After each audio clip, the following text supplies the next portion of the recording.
वाराणसी ये नाम सुनते ही दिमाग में क्या आता है? हजारों घंटियों का शोर, गंगा आरती का तेज संगीत और लोगों की वो भीड़ जो कभी कम नहीं होती, है ना? पर अगर मैं कहूं कि इसी शहर में, इसी हलचल के बीच एक ऐसी जगह भी है जहां ये सारा शोर थम जाता है, जहां गंगा की लहरों के सिवा कोई और आवाज नहीं है। जी हां, आज हम वाराणसी के उसी शांत अभयारण्य की कहानी को समझने वाले हैं, जैन घाट। देखिए, वाराणसी को अक्सर हम सिर्फ एक ही नजर से देखते हैं, एकदम गति और ऊर्जा से भरपूर। जैसा कि एक तरफ देख सकते हैं राजघाट जैसा माहौल, जहां व्यापार और हलचल कभी रुकते ही नहीं। लेकिन असली वाराणसी इस तस्वीर के दूसरी तरफ भी है। वो है जैन घाट, जहां गति की जगह संयम है और शोर की जगह अहिंसा। और सच कहूं तो ये दोनों ही पहलू मिलकर वाराणसी को वाराणसी बनाते हैं। तो सवाल ये उठता है कि गंगा के किनारे इस शांत कोने का जन्म हुआ कैसे? मतलब सैकड़ों घाटों के बीच इसका नाम खास तौर पर जैन घाट ही क्यों पड़ा? चलिए जरा इसके नाम के पीछे की कहानी में उतर कर देखते हैं, जो हमें इतिहास और आस्था की गहराइयों में ले जाएगी। ये सवाल सिर्फ एक नाम का नहीं है, नहीं, ये इस घाट की पूरी पहचान, इसकी आत्मा से जुड़ा है। इसका जवाब हमें ये बताएगा कि ये जगह क्यों बनी और कैसे बनी। तो देखिए, इस घाट की जड़ें ना बहुत गहरी हैं। वाराणसी सिर्फ हिंदुओं के लिए ही पवित्र नहीं है, बल्कि जैन धर्म के लिए भी ये एक महापवित्र भूमि है। क्यों? क्योंकि यहीं 23वें तीर्थंकर भगवान पार्श्वनाथ का जन्म हुआ था। और इसी पवित्र जुड़ाव की वजह से जैन समुदाय को गंगा किनारे एक ऐसी जगह की जरूरत महसूस हुई जो उनकी परंपराओं के हिसाब से हो।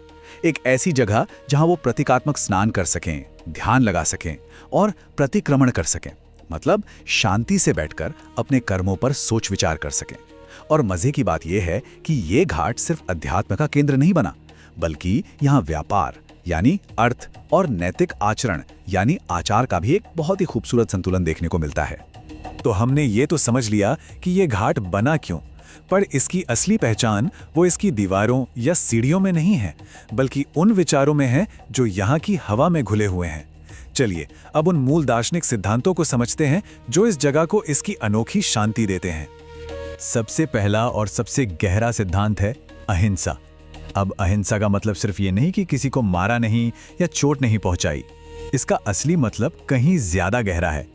अपने मन में, अपनी बातों में और अपने कामों में किसी भी छोटे से छोटे जीव को भी तकलीफ न देना। यही वो सिद्धांत है जिसकी वजह से इस घाट पर एक गहरी शांति महसूस होती है। दूसरा सिद्धांत है अपरिग्रह।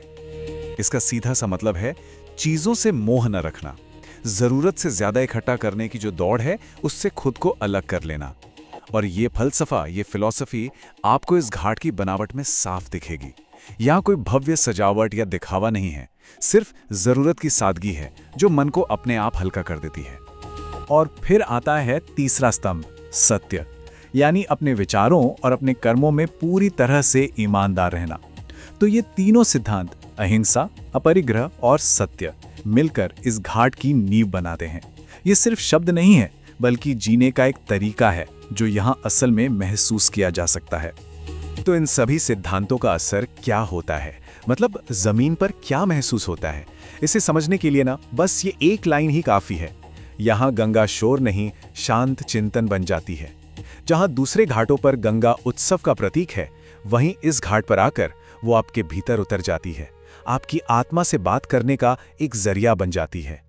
तो ऐसी शांत और अनुशासित जगह पर आता कौन होगा? कैसे लोग यहाँ आते हैं?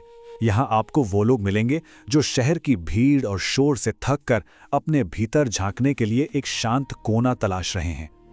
ये टेबल देखिए, ये बहुत खूबसूरती से दिखाती है कि यहाँ कौन और क्यों आता है। जैन श्रद्धालु अपनी पूजा के लिए आते हैं, तो बुजुर्ग शांत साधना के लिए। जैन व्यापारी यहाँ धर्म और कर्म का संतुलन साधने आते हैं। और अब तो दुनिया भर से ऐसे टूरिस्ट और स्टूडेंट्स भी आ रहे हैं जो अहिंसा के दर्शन को करीब से समझना चाहते हैं।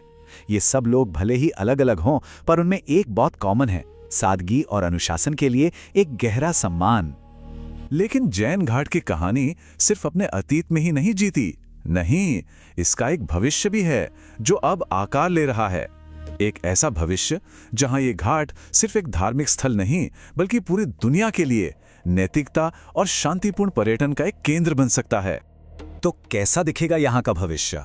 सोचिए जरा, यहाँ कोई शोर शराबे वाले इवेंट्स नहीं होंगे, बिल्कुल नहीं, बल्कि यहाँ अहिंसा और सस्टेनेबल लिविंग पर गहरी बातचीत होगी।